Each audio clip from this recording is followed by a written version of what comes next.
Okay. Oh, thanks. Okay. Hi, everybody. Thanks for joining in. My name is May. I am one of the co-leads here for our San Francisco chapter of CAAN. And before we jump in, we have a packed agenda, so I just wanted to go over some housekeeping items. You'll notice that the audience is on mute, so we ask that you stay on mute just to avoid any interruptions. We'll be monitoring the chat, so please use that function for your comments, your questions, and the emojis for any real-time reactions. Keep an eye on the chat as well because we will be sending through some relevant links for the workshop. All right, now to jump into our introduction for Lorraine Lee. Lorraine is a global keynote speaker and instructor for Stanford Continuing Studies and LinkedIn Learning. She works with Fortune 100 organizations, global teams, and individuals to teach them how to supercharge their professional presence. She is recognized as a LinkedIn top voice, a recognition awarded by LinkedIn's editorial team to only 1% of LinkedIn's 1 billion users. She has more than 300,000 LinkedIn followers and 10 years of experience leading editorial teams at top tech firms.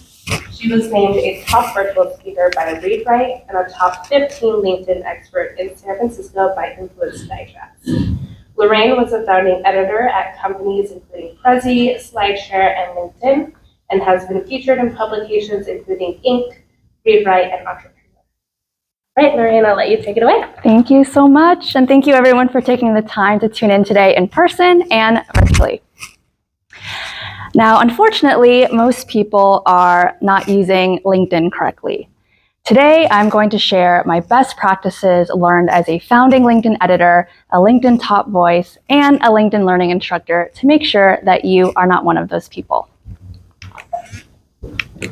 Oh.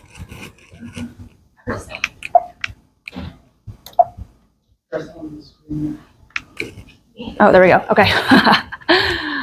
So I mentioned most people are not using LinkedIn correctly, and that's because a lot of people still think about LinkedIn as a job site. And LinkedIn is, of course, a wonderful job site, but it is no longer just a job site. Now, the platform is really centered around content, community, and conversations. Now, I call this session How to Build Your LinkedIn Presence because presence encompasses two very important things: how others see you and also where others see you. So if you really want to stand out, to put your best digital foot forward, and to make sure that you are representing your career brand, how you want to be seen, LinkedIn is going to be the place for you to do that. Now, I want to share some data that really illustrates the power of the platform. So every 8 minutes, someone is hired on LinkedIn. I mentioned LinkedIn is a wonderful job site, so this data shows that. 3 million people share content on LinkedIn. Now, it sounds like a big number. It's not actually as big as you think, and we'll touch on that more later. And 82% of buyers will look up a seller on LinkedIn before replying to prospecting efforts. Now, even if we are not sellers here in this room, I think we probably all had that experience where someone sends us a message on LinkedIn, seems enticing, we are not really sure who they are though. So we'll go to their profile and assess, is this person credible or are they spam? So we all have been through that experience where we're using LinkedIn as kind of that credibility check. Now, before we can dive into the actual information about how to build your LinkedIn presence, I want you to all think about this question. What are people saying about you when you are not in the room? Okay, what are people saying about you when you're not in the room? Now, the thing about LinkedIn is that it is now our virtual office, our virtual water cooler, our virtual landing page. So much of our professional identity is now tied up in LinkedIn. And so I want you to think about how you want to be seen. Is your LinkedIn representing you in the best light possible? And think about how you want to come across, and that will dictate how you make changes to your profile as we go through the session today.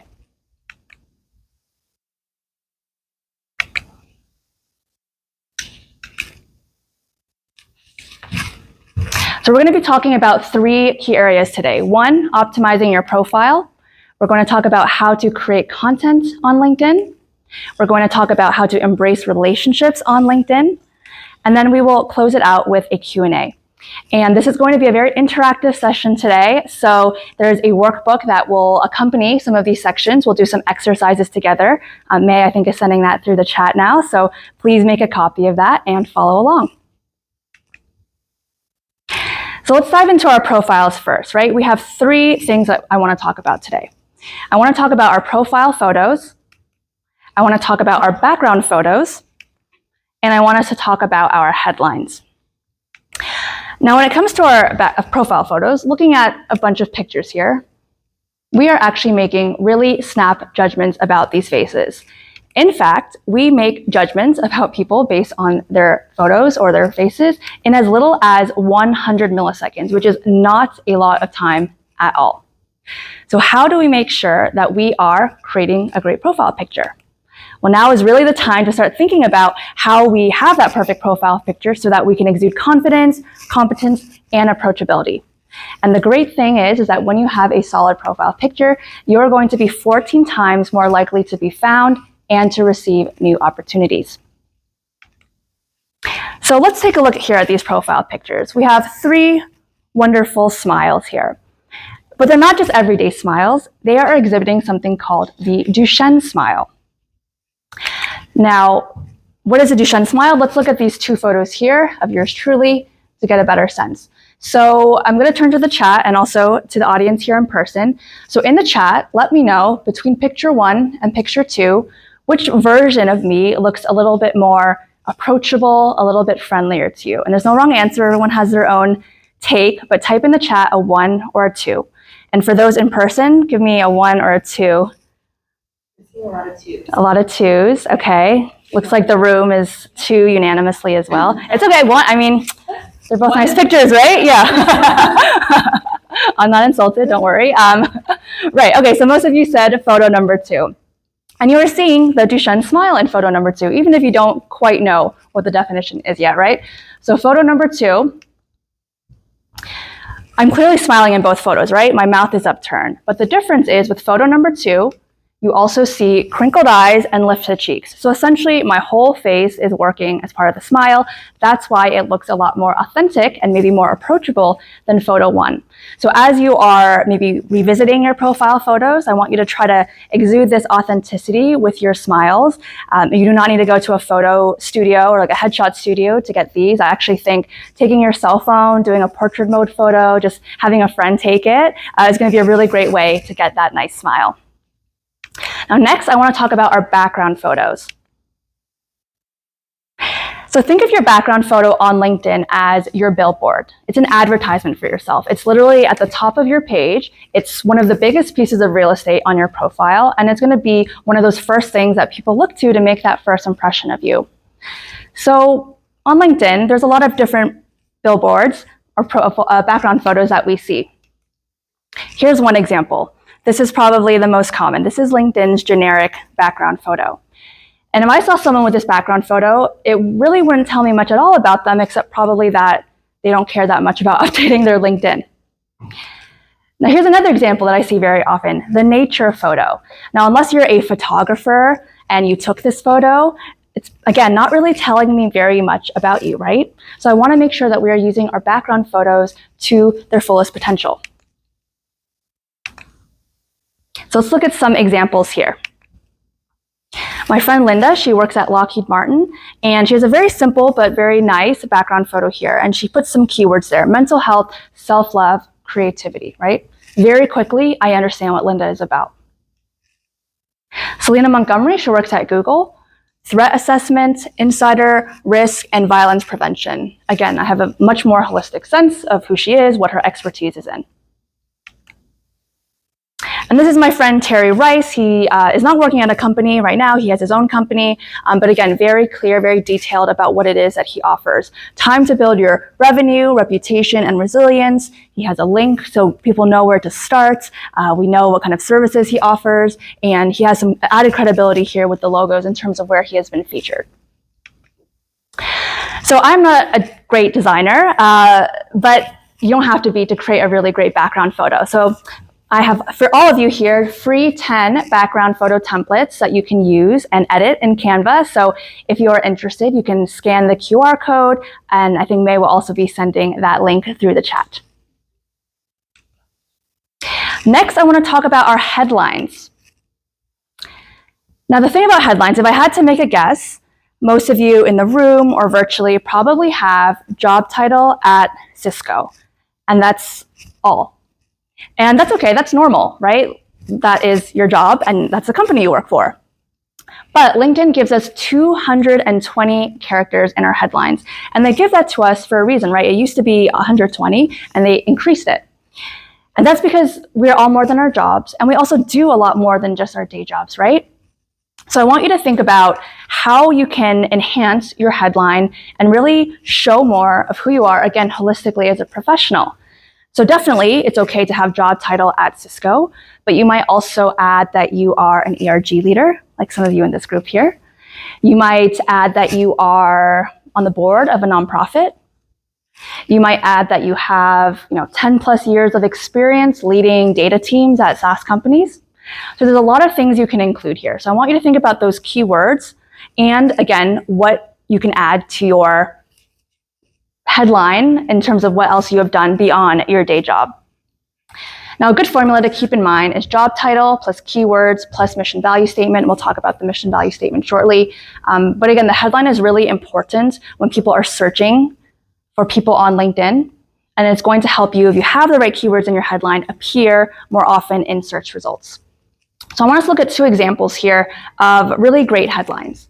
So my friend Jean, she works at Figma. She has her title, Senior Program Manager at Figma. And she also has a lot of other information. So we have learned that she has pivoted careers 7 times. She has worked at companies like LinkedIn, Meta, and Pinterest. So if you've worked at recognizable company names, I would also encourage you all to add that into your headline. She has her mission statement right at the top. She teaches at an organization called Maven, and she gives us the explanation for why we should follow her. Follow for project and career tips. So very thorough. Jean does a ton of things. You don't need to have as many things as her, but you get a sense really of who she is professionally, right? She's not just her day job. And my other friend Jess here, she is a senior data analyst at Crunchbase. She founded her own company, Big Data Energy. She's a LinkedIn learning instructor, and she talks about data, SQL, and career. So if someone is searching on LinkedIn for a combination of, let's say, data and career, Jess's profile is definitely going to appear in search results, again, because she has those keywords in her headline. So next, I want to talk about our mission statements, because that's usually one of the more difficult parts to figure out. Now, I have some formulas here of how you can start thinking about your mission statement. So who you are, what you do, how you do it, whom you do it for, and why you do it. So that's one way that can kind of inspire what you would include in your mission statement. I like this one. It's a little bit simpler. I help a specific audience take a certain action so that they can achieve a certain outcome. So my mission statement, for example, is I help ambitious professionals supercharge their professional presence so that they can become more recognized, influential, successful, and empowered. So I looked up on LinkedIn. I was trying to look for other headlines or mission statements to give you all inspiration. And it was actually really hard to find them, which shows you how few people are taking advantage of doing this. So I came up with a few. They're pretty simple, but they work. Oh, here we go. So passionate about helping women succeed in tech and sales. That's a great mission statement. Turning data into narratives. And creating authority-boosting content that drives conversions. So essentially, you can kind of think about it as telling a little bit more about yourself, telling a little bit more of a story, and describing your work in more qualitative terms instead of very literal job title at company. So we are now going to enter our first workbook session. We are going to have 5 minutes to come up with our own headlines, our new and improved headlines. So we're going to take 5 minutes to do that. Then in person, I want you to find a partner and share. Take 2 minutes to share. And then in chat, once you have written down your headline, please add it into the chat. And I encourage you all to please comment on at least one other person's headline, give them some feedback, what you liked about it. And if you know them, maybe you can make suggestions of additional things that they can add. So if any questions come up, just raise your in-person hand or virtual hand and we'll get those answered. But I will start the clock now at 5 minutes. Just gonna check the time. Okay.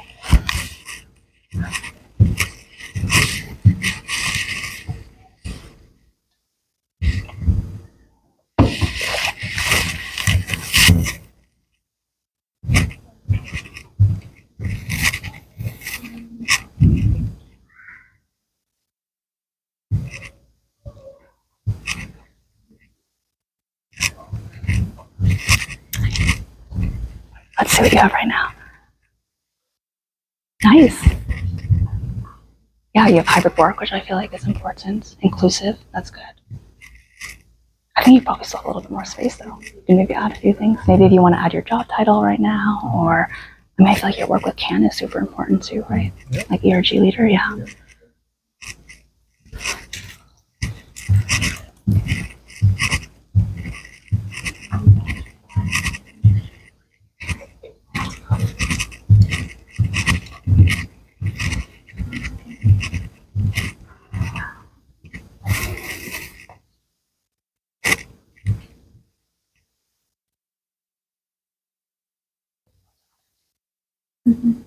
How are your headlines right now, your existing headlines?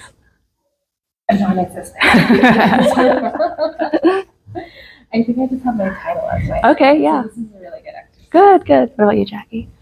Doesn't even want to touch hers.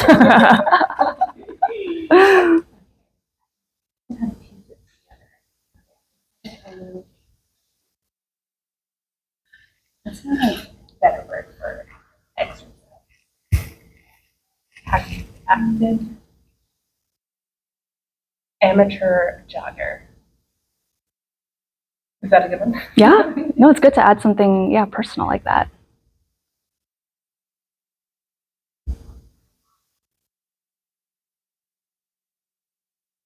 For our virtual friends, as you come up with yours, would love to see them in the chat. And, oh, nice. One just came in from Andrew. Thanks, Andrew.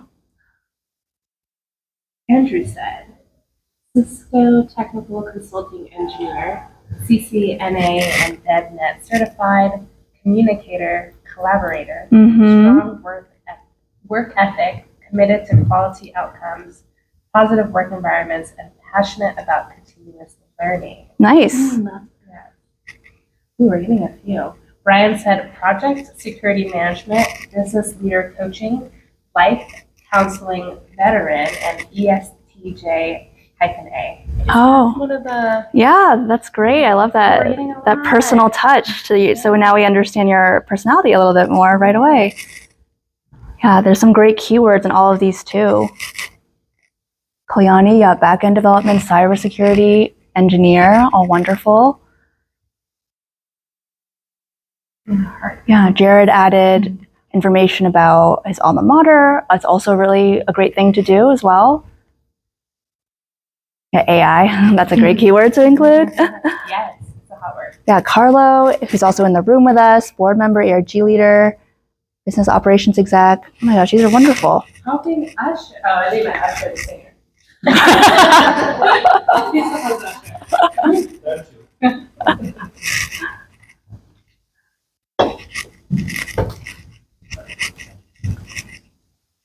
Ooh, we got a question. Yes, please. What is the difference between the headline and the passion or mission statement from the LinkedIn perspective? The difference with, say that one more time? The difference between the headline and the passion or mission statement. Oh, okay. From the LinkedIn perspective. So I think the mission or passion statement is part of the headline. So it's like you incorporate it into the headline in addition to, okay, job title at company, and then those other keywords that you want. So yeah, this is like, all of these pieces go into the headline. That's the formula. Job title plus keywords plus mission and value statement. Oop.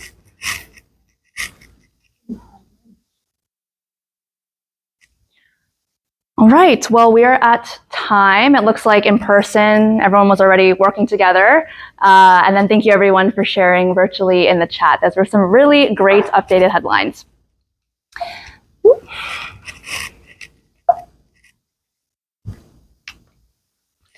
All right, so let's do a recap. We talked about optimizing our profile. So we talked about our profile pictures, we talked about our background photos, we talked about our headlines, and next we are going to talk about our content. So I'm curious to hear from, again, both everyone in the room and virtually, have you posted content on LinkedIn before?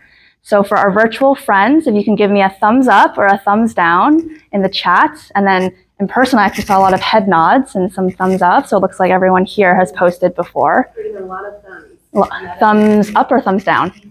Good mix. A mix. Okay, so let's see here. Thumbs down. Oh, that's great. Okay. All right, a nice mix. Well, hopefully the people who have posted before, you're going to learn something new, and the people who have not, you're definitely going to learn something new today. Now, the thing about LinkedIn content is, I think when a lot of people think about posting content on LinkedIn, they feel this pressure of, oh, I'm not going to post content because I don't have aspirations to become an influencer or a content creator. But really, posting content about LinkedIn is not that at all. Of course, you can have those aspirations, but posting content on LinkedIn is about making sure that you stay top of mind with your network, and also just making sure that you are making your voice heard, establishing thought leadership, helping people, again, get to know you a little bit better as a professional.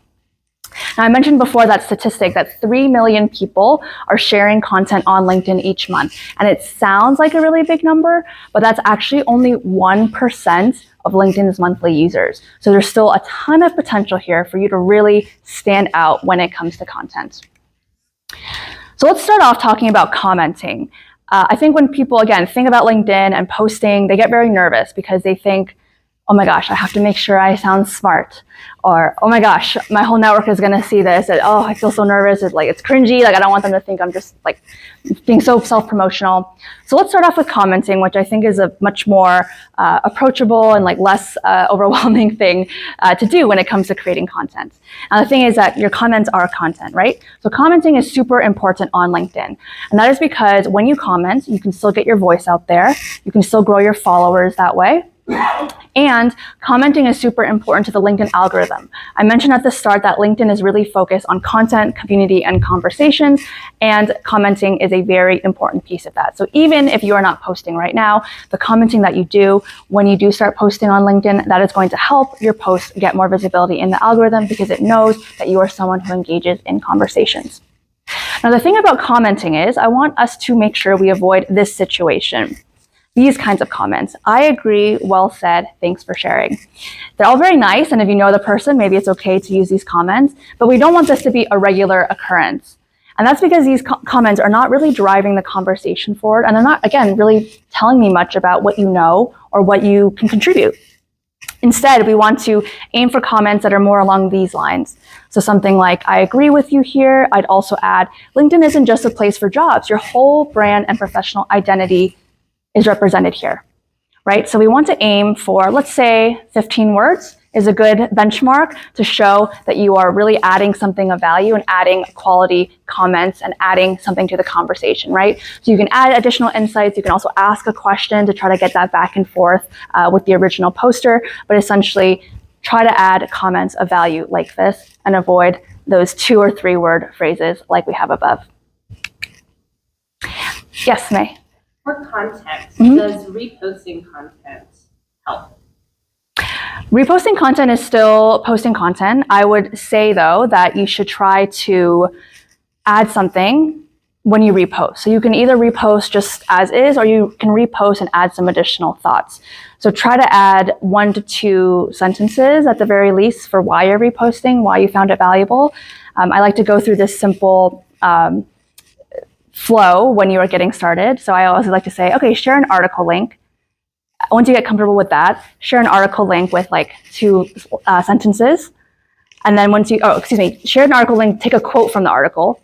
And then once you get comfortable with that, that's when you might share your own insights afterwards. So I think anytime, again, you can add your own insights, that's the ideal. So next I want to talk about content formats. So once you feel a little bit more comfortable and ready to start posting content, there are thankfully many different content formats that we can turn to. So we have text only, we have text and a link, we have text and an image, which typically gets 2 times the number of comments, so definitely consider doing that. We have video, Not a lot of video on LinkedIn. So if you feel comfortable, I would encourage you to try to experiment with video. We have articles and newsletters. So if you're more of a long form writer, that might be a great option for you. We have documents and a carousel. So if you're more visual, that might be a good option for you as well. And then we have polls. All right, so think through. We'll go through an exercise in the workbook later, but a lot of options here. So see which one maybe makes the most sense for you and which one you might want to get started with. I would say most people probably start with that text-only option. All right, next, let's talk about content topics. So this is probably one of the more difficult parts, like what do I even post about on LinkedIn? Well, there are 3 categories that I like to group topics into. So the first is personal. So it's explanatory. You're going to share something about an experience you had, something that's personal to you. For example, posts that I have done well have been 5 things I learned as a first-time manager, or I talk about my layoff story a lot. I got laid off in November 2022. Talk about that all the time on LinkedIn. People really resonate with it. There's also educational, so you are teaching your audience something. So for example, I talk a lot about how to build your LinkedIn presence. I talk about creating a really strong video and virtual impression. I talk about how to have better meetings. So educational, that's another category. And then last, we have professional. So this is usually tied to like a news story or something you would see online, right? So you would see something about maybe the future of work, hybrid work, something that's happening in your industry. So that would be more professional. And if you can, it's great if you can get 1 or more of these to intersect in your post. So next, I want to talk about content structure. There is a bit of a formula when writing posts on LinkedIn. And so I have that post I mentioned, things I learned as a first-time manager. So let's go through this and break this down and see kind of what that formula is. So the first thing, you're going to want a hook. This is going to be a really important 1 to 2 sentences that you start with because LinkedIn cuts off posts at about 1 to 2 sentences. So you really want to include something that's very enticing so that people will want to click see more and see the rest of the post. So your hook is going to be critical. Then once people are reading the post, you want to make sure that they can read it easily. So it's okay to have a few sentences in a paragraph, but when you see the really long paragraph, I don't know if you all feel this way too. I'm like, I'm not reading this right now. Like this is too much. So you want to make it skimmable if you can. So you can number things, you can add bullets. I actually like to use emojis a lot, like emoji arrows. So that also breaks things up. So you can get creative with it, but you just essentially want to break up the text so it's not a huge, overwhelming block. And then lastly, I talked about how important commenting is, right? You want to add a question and invite people into the conversation. I have had many questions before when I do these sessions on LinkedIn with people asking, well, I don't know the person, like, is it okay for me to comment? And so if you ask a question and you show that you want people to contribute and you want to invite them into the conversation, that's going to get rid of any doubt that people might have. And again, it's going to build that conversation on your post and build that traction and get more visibility that way. All right, so we're going to do our next workbook exercise. We're going to have another 5 minutes here. Might feel a little bit short. You might not have a full draft, but don't worry about that. I just want you to get something down on paper. A bad draft is better than no draft at all, right? So open up your workbooks again. We'll have 5 minutes to create some content, and I will not ask anyone to share it, so don't worry. All right, and then just let me know if any questions come up, but I will check back in 5 minutes.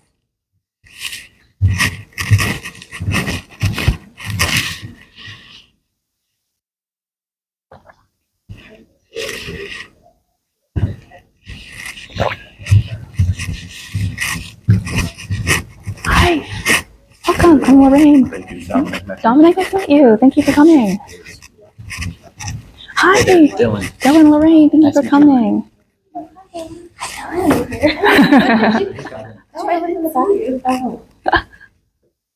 Dylan's on our CAAN team. Oh, amazing.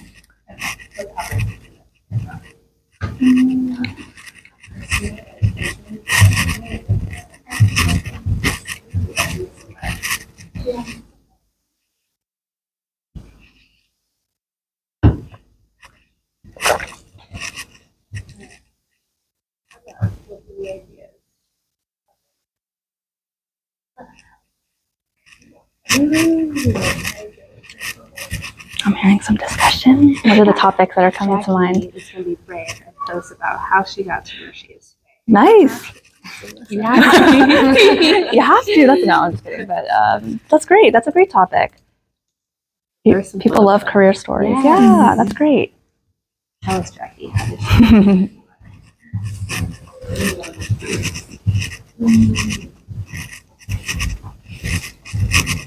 Yeah.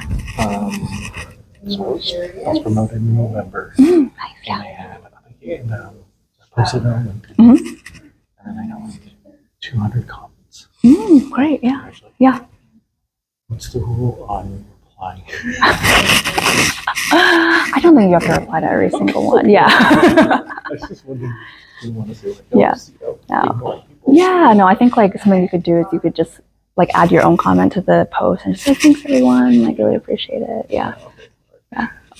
Up to you though. If you want to, respond to everyone, that's yeah. That's great. That's great. I mean, I feel like you have a really strong network and you're so like, make good connections. So it makes sense that so many people are excited for you. Yeah, my laptop. I was looking at like posted something about the lead program in March. Yeah. And Let me see. I was Oh, yeah. noticing how like I did the Big paragraph. So I could have invited people, hey, do you know of anyone? Yeah. Yeah. Have them Yeah. check out this thing Yeah. or something Yeah. like Oh my that. gosh. Perfect. Yeah. Yeah. Yeah. That's a great idea for how to improve that. I know I'm the paragraph. Yeah. It's okay. A lot of people are. Dylan, do you have a sense of what you might write about? I'm still kind of make a copy. Oh, okay. Oh, you're having trouble. Where's the toolbar? Yeah, that's what. Yeah. That's okay. I'll just go through the question. Okay, sure. Yeah, you can put it on a separate piece of separate doc. What might you want to talk about? Do you know? Have an idea? I have that. I want to be text and professional. Okay. But the ideas are not coming. Okay. What do you do? What's your what's your role right now? Software. Software. Okay. I feel like do you like talking about AI? No. I was thinking about like just as a student, like what you can do to get ahead. Mm-hmm. That's one thing. Like, Yeah. seen that pretty often. Yeah, I think anytime you can share personal examples of just your story or how you got to where you are today. I feel like people always appreciate that. Yeah. Or just furthering yourself in your career, while you're working. Yeah. Yeah. That sounds like that'd be kind of a mix of all the different ones. Yeah, that's great. Maybe a separate post. Yeah, I mean, yeah. The thing about posts is one post can lead to 7 other posts, and just in different formats. So, yeah. Yeah, one question. Yeah. When you post content, do you always need it to be about something you did/learned, or can it be something you want to learn more about and ask for tips from your network? Oh, yeah. Yeah, I think that's great. I'll touch on this later, but I've met so many amazing people on LinkedIn who have helped me with my career. So I think putting a call out for something you need help with is a great way. One thing I did earlier or end of last year, I was hiring a new virtual assistant, and I just asked who knows any virtual assistants, and I got so many comments. So it was really wonderful to just get that help from my network. And people love to help, so I think it's always a good thing to ask. Okay, so we are at 5 minutes. Again, I will not pressure anyone to share. Oh, another question? Okay, yeah. How do you build credibility for giving professional advice when you are early in career? Yes, that is a great question. I think the thing to remember is that even if you're early in your career, you have experiences and you can share those experiences. I'll give an example. Sometimes I think about, I wonder, okay, if I'm going to share this thing about video presence, to me, it's a very obvious thing. I'm do people even want to learn it? Do people already know this? And I'll post it and people will say, oh, this is great. I just changed my setup, or this is great. I just learned something new. So just because something seems obvious to me, it's not obvious to someone else. Just like you're early in your career, you have things to share. And just because you think maybe you don't, you do. So it's just, it can be your career story. How did you land this job? How you might talk about Gen Z trends in the workplace, right? You can talk about finding a mentor, a lot of different things that this person can speak to. So I wouldn't let the fact that you are early in your career stop you. And I showed Jess before at Crunchbase, and I think she's earlier in her career as well. So yeah, You can definitely do it. All right, so we are going to move into our last section here. Oh, first a recap. So we talked about comments, the power of commenting. We talked about content formats. We talked about content topics. And then we talked about content structure. So now we are going to move into relationships. So I mentioned before, just now, that I have met so many people on LinkedIn who, some of those people have become my biggest supporters. Some of them I've been able to meet in person since meeting them on LinkedIn. And it's just a really wonderful place to expand your network. So I encourage you all to not just think about LinkedIn as a place where you only connect to people you know, but I want you to think bigger and think about, okay, who do I really want to meet? Who's the thought leader who I've always wanted to talk to? And think about reaching out to those people. Now, the thing about networking on LinkedIn is I want you to all make sure that you're really personalized with your outreach. So a message like this here, hi name, I'm a title at company, give a little description about what you do. I've been following your content. I have found it really valuable as I look to grow my expertise on topic. I'd love to connect with you. So even a simple message like this can go a really long way in making someone open to speaking with you. Now, the thing about this message that I want you all to pay very close attention to is I want you to send this message, not here. After you click connect, you see this pop up. I want you to send it here, okay? And I repeat this often when I do these sessions again, and I get lots of connection requests, and they just don't do this. So I'm just emphasizing again, add a note anytime you connect with someone new who you don't already know. Because when you do this, when they received your connection request, your note, this one up here, is going to accompany it. And they'll have more context about who you are, and it becomes just so much more likely that they are going to accept that request. So again, don't send without a note, always add a note. And it's also a really just great way, for example, if you've gone to a networking event and you have actually met that person in person, adding a note just leaves that history trail of how you know that person, right? Because sometimes we forget. So that's also another good use case for that. All right, now let's move on to recommendations. So I like to think about recommendations as essentially Yelp for professionals, your social proof.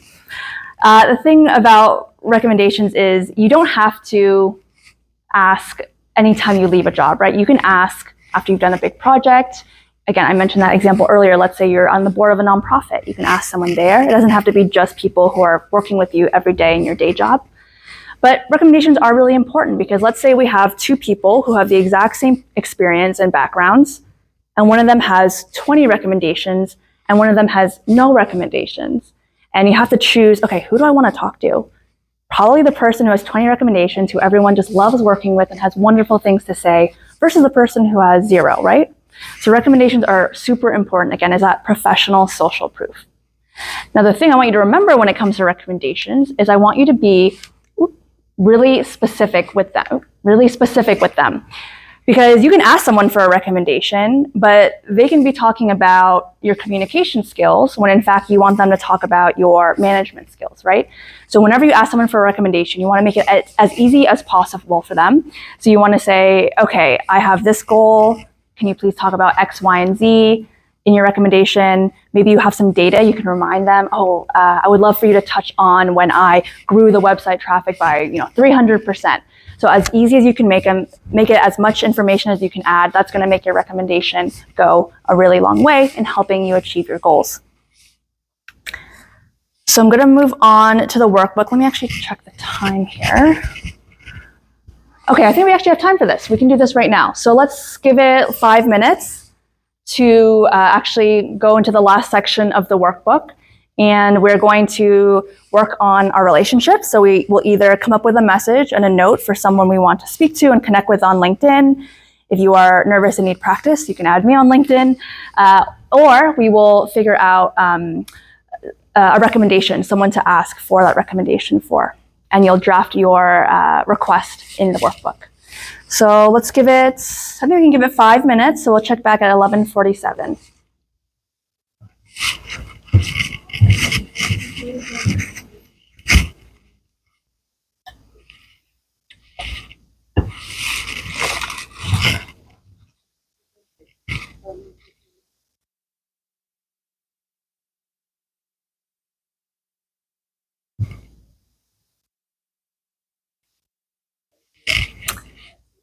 for those in person, are you going to do the recommendation or the reaching out to someone new?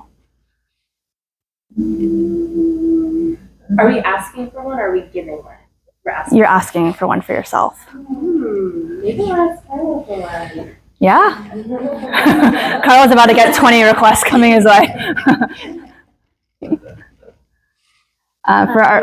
Yes, please.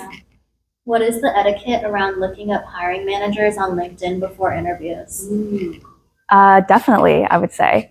When I was hiring at my last company, anyone who reached out to me and took that extra step to find me and to send me a nice note, I told the recruiter to definitely make sure that I talked to them. And so I think it's a competitive market. So if you can stand out and make that connection, I think that's a really important way to get that visibility and just ideally get your resume to the top of the pile. I'd be curious for our virtual friends, are you going to do the recommendation or are you going to add someone new on LinkedIn?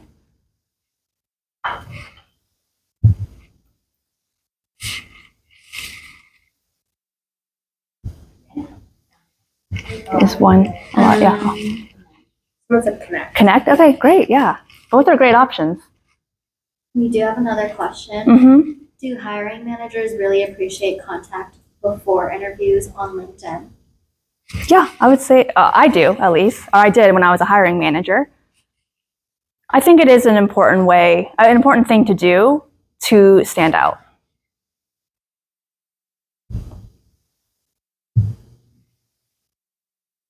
I know personally, whenever someone would add me, or request to chat with me or send me a message, I would just take a quick scan on their profile as well. So another good reason to have your LinkedIn presence all up and running.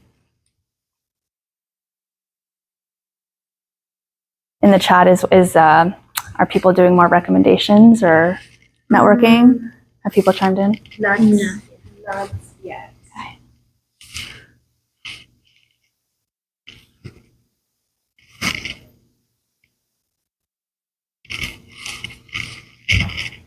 We have one more connect. Okay.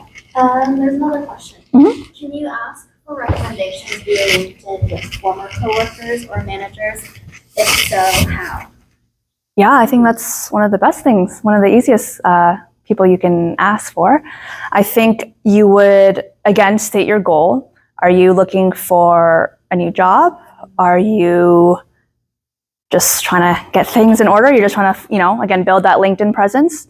So let them know why you're reaching out. And again, especially if they're former colleagues, you want to make it really easy for them because they're not going to remember as well as you do what you did if you haven't worked there for a while, right? So again, I would love for you to touch on my communication skills, my management skills, and X, Y, and Z. It'd be great if you could talk about how I did this initiative or how I got these results for the company or how I got this feedback from the CEO. So make it as easy as possible for them to write something. There is also the instance sometimes where people are just really, really busy. And so I have sometimes said, I'm happy to write something for you. So I worked with a CEO at a company. I said, I'm happy to write something for you and you can edit it afterwards and put it in your own words and tone of voice. And we did that option as well, right? So made it as easy as possible for him. And then he made the changes that he wanted.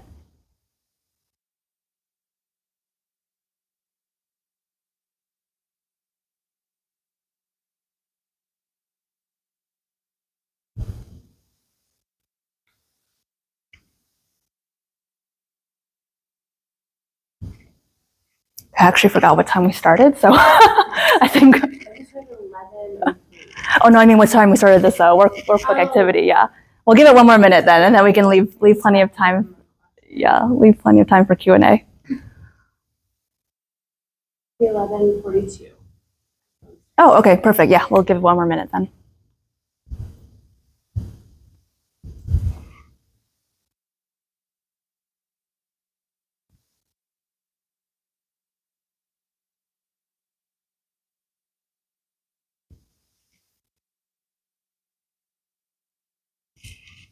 All right, well, we're going,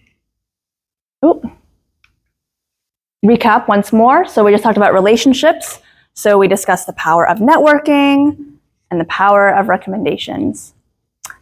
And I want to do one more recap. I know we covered a lot of information today. So we talked about how to optimize your profile.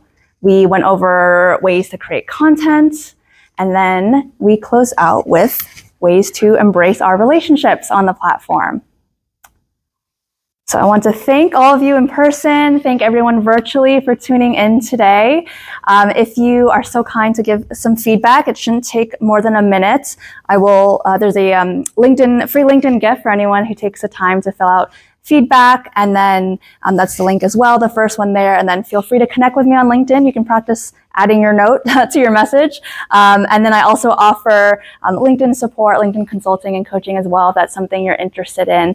And then I also have a weekly free newsletter with bite-sized tips to help you supercharge your career. So I encourage you all to subscribe there as well. We have another question. Yes, please. Can you touch on the reactions on LinkedIn and its impact on the algorithm? I feel like people have more and more of a tendency to react than to comment these days. Yeah, I think reacting still, positively impacts the algorithm, but I do think the comments and conversations are going to be even more powerful. So you still want, some engagement in terms of kind of the likes, the shares, but the commenting is really what's going to show who you are, show your insights, and also help you grow your following count and just your visibility on the platform. On LinkedIn, you can go into someone's activity section and see their past comments, and you can also see their past activity. So if you see someone just liking a bunch of things, you kind of can maybe learn a little bit about them, but if you see like what they're saying and commenting, you're going to learn a lot more about that person.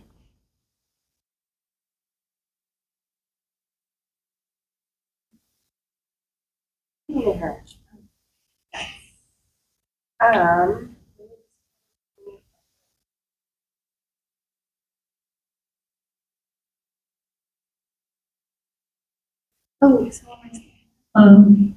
have a question. Can I ask? Yes. Go for it. Please, yes.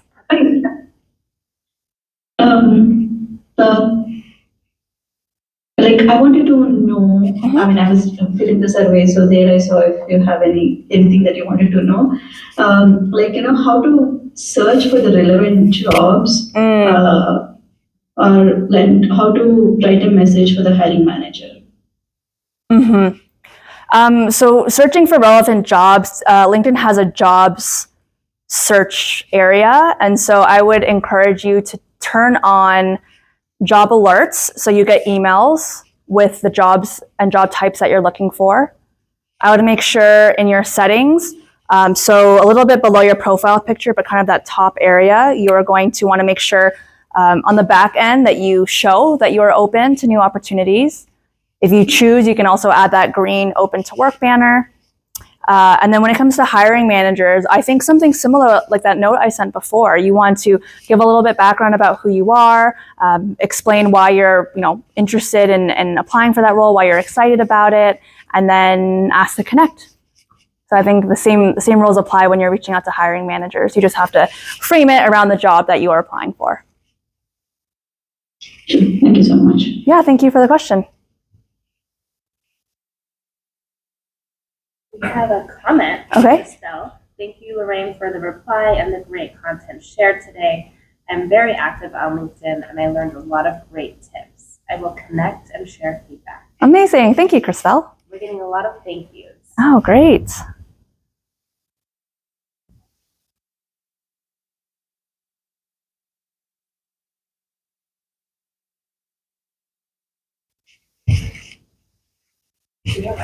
There's another question. Mm-hmm. Could you provide insights on how to maintain long-term connections on LinkedIn, especially with those who are influential in their fields without regular face-to-face interactions? Mm-hmm.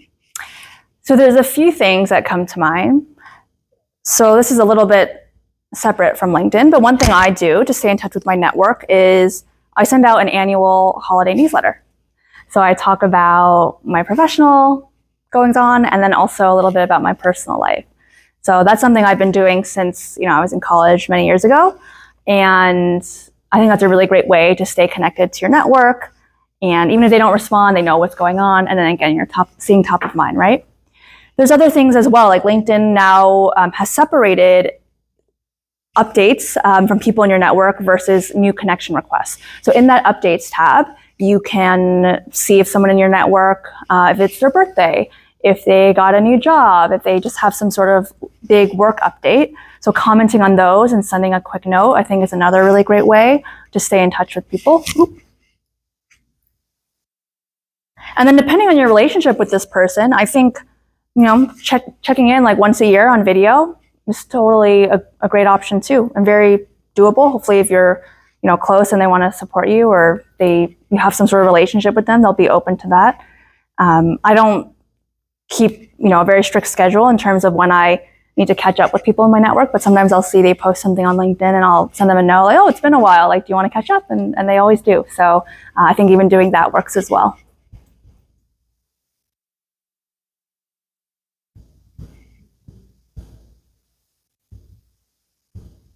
Getting comments, extremely helpful. Learning how to engage more on LinkedIn. Good. Thank you. Yeah. We received another thank you. Thank you so much for this great session. People are really excited for your next workshop. Yes. March 6th. We have another LinkedIn workshop. That one will be entirely virtual. May has more information. You said March 6th? Yes. Okay. I don't remember off the top of my head. Yeah, May 6th. So we'll dive a little bit more into just more details about LinkedIn, some of the analytics, features maybe you've wondered about and have seen but don't really know what they are. And that will be a shorter session, about 30 minutes plus Q&A, I think we decided. That is a question for us. How do we sign up for that workshop?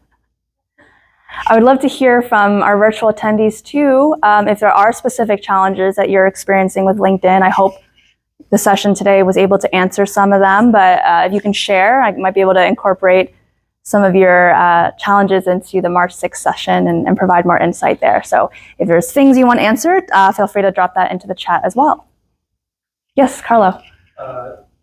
Is there information you don't share on LinkedIn? And I'm also noticing a lot of bots and fake profiles on LinkedIn. What's your advice?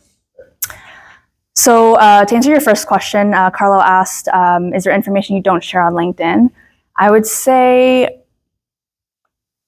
it's okay to share personal things. I think it's good to share some personal things, but you always want to view it in the lens of from a professional perspective, right? So I think there was some complaints, especially during COVID, that LinkedIn became a little bit too much like Facebook, like a lot of just too much personal info being shared. I think it's kind of shifted away a little bit more back into the professional now. But I would just use your best judgment. I think religion, politics, probably maybe not, you don't want to start like a huge like argument or, say something offensive to any sort of group if you have, your own beliefs. But I think, look at everything through a professional lens. And if you ever in doubt, just ask a colleague. They can be a good sounding board. And then to your other question about AI and bots, I personally haven't actually seen too many like adding me. So again, I think it sounds like you can kind of tell like if they are bots. So I think that's like a LinkedIn issue that they need to figure out. But yeah, just, rejecting the request or marking it as spam, I think is probably helpful to the system to kind of, be able to tell in the future which profiles might not be credible. We have a couple questions. Yeah, May, We thank you. actually have a hand raised by Christian. Okay, Christian, go for it.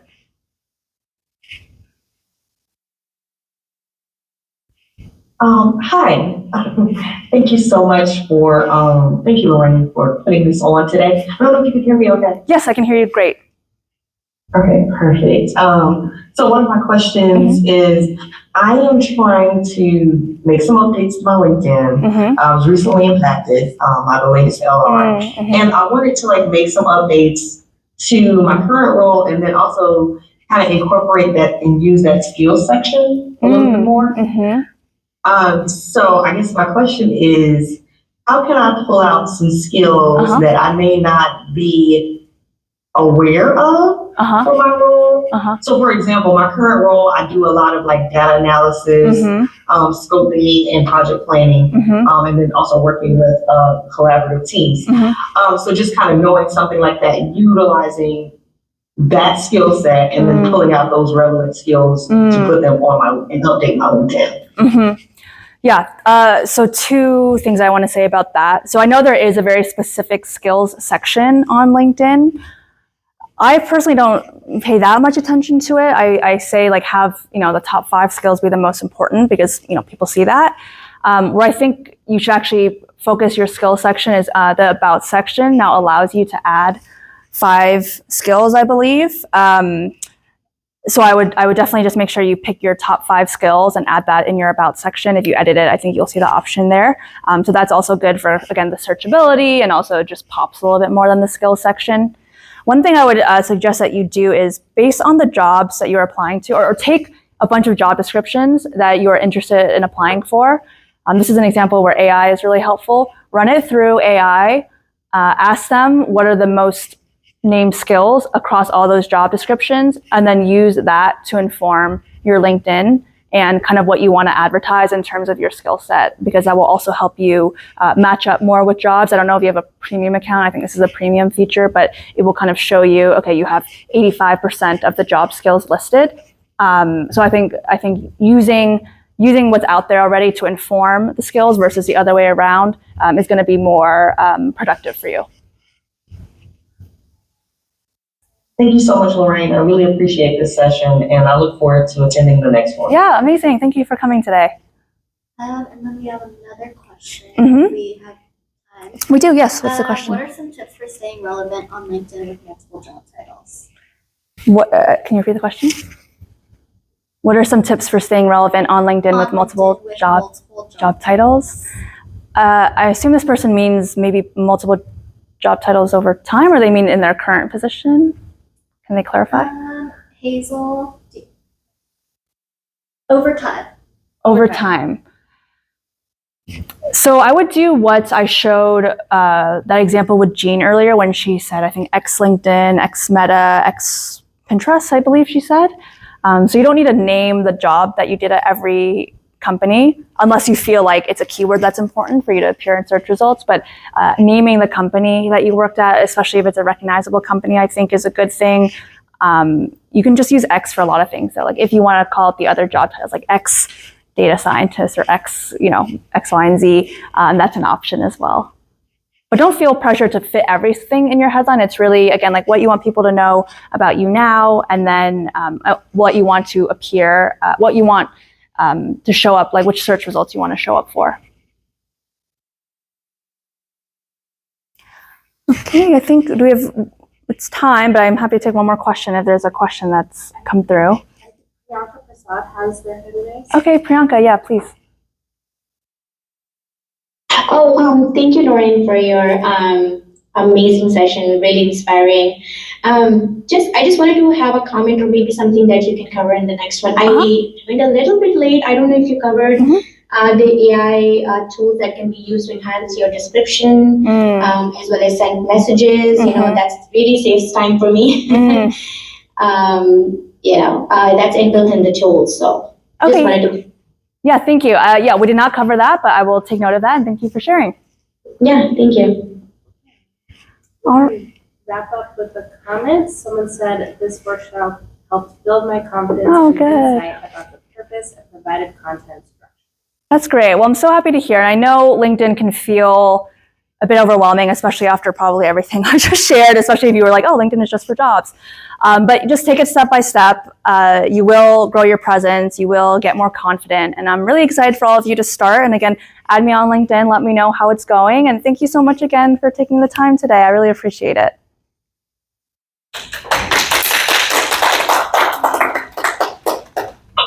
Thank you. Thank you, everyone. Thank you. Thank you. Thank you. All right. Thank you so much. Thank you. Great presentation. Thank you. Let's connect on LinkedIn. Yes, please. Everyone said I'm going to get a bunch of connection requests. I love it.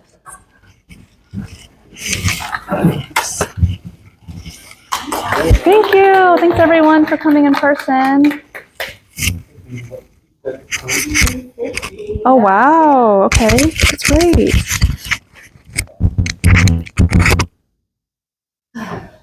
And what to eat?